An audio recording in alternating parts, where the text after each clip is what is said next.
So, okay, I'm a young accountant, I was then, and I've joined the industry and I've seen all this madness over time. Worked at a couple of different places, set up my own company in 1998.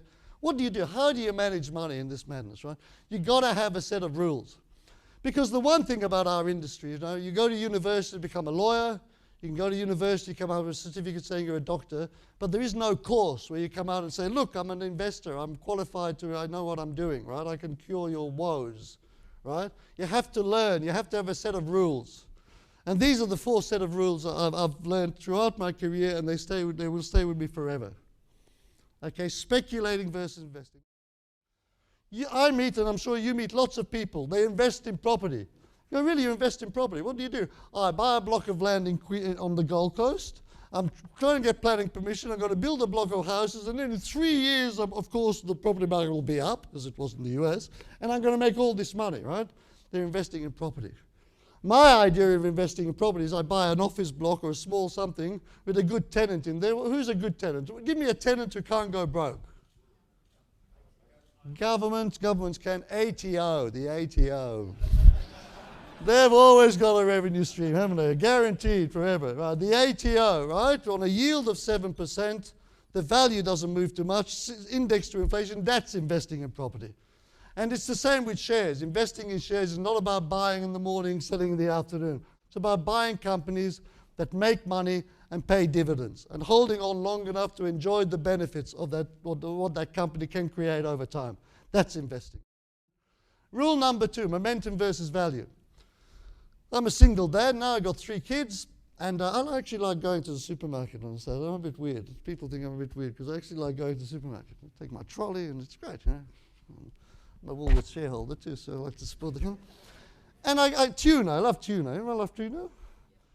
So if you're in the supermarket this week and the tuna cans are $5 for 5 cans, and then you go in next week and they're $5 for 10 cans, what do?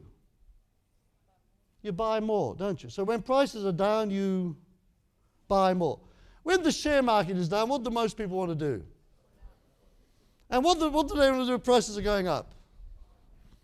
Do you understand why? Can someone explain to me? Because I've never quite understood. Why, when prices are going down on the stock market, everybody wants to be a seller? And when prices are going up, everybody wants to be a buyer? Because they're all momentum. They're not buying value. They're keeping an eye on where the trend is going, the fear factor when it's going, no, shit, if I buy my tuna for $10, 10 cans for $5, it might be 50. Don't even think about 15 cans. Who cares? I'm buying value. I'm happy with that price. That's it. I buy a stock on a yield of 7, I don't care if it's down 5% next week, it's irrelevant, right? Momentum versus value. Always keep an eye on the value, not the momentum. Doesn't matter what the herd's doing, what the momentum's doing. Rule number 3, information versus knowledge. This is really relevant, particularly today, you know, because we are bombarded with information. We are bombarded, you know. You just think about it. We've got 3 business pay TV channels in this country, you know. We've got CNBC, Bloomberg, and Sky Business now. They've decided to come into the business too because we didn't have enough business news. And occasionally I put on and there's some young broker, half my age, which is still not that young, but anyway, and he's talking about the double bottom on Herald Resources or something on the chart, and just rubbish, right? Rubbish. We read, all your clients, we are bombarded with rubbish. Rubbish from the TV, rubbish from the media, just rubbish. And I mean, quite frankly, 25 years ago when I started the industry, there was that many media outlets. There was radio, TV, and newspapers. Today there's that many media outlets. There's pay TV, internet, whatever. So what has the level of journalism done? Gone up or down? So a lot of the stuff you read is absolute rubbish. So just be very careful about what you have to do these days is re-educate yourself to cut out bits of information. Information you don't want to read. I get a lot of broker dailies telling me BHP was up 20 cents because I don't want to read it. It's irrelevant, right? I'm interested in knowledge. I'm interested in research. I'm interested in meeting the companies. I'm interested in seeing what they do. I'm interested in going to see those companies overseas. That's knowledge. That's how you build knowledge, okay? So information versus knowledge.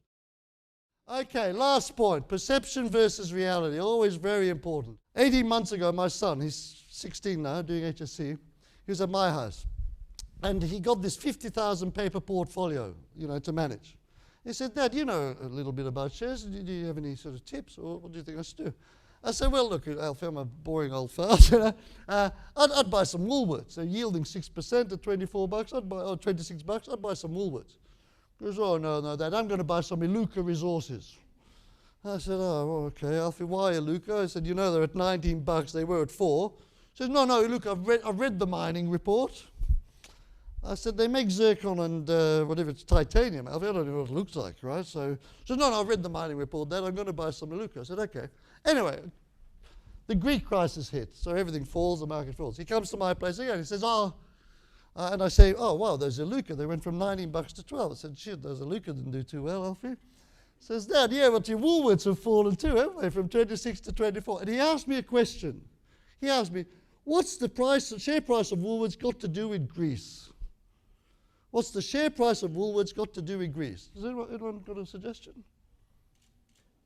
Maybe they import olive oil? Greek cheese? Right, perception versus reality. The end of the world, right? Woolworths diving.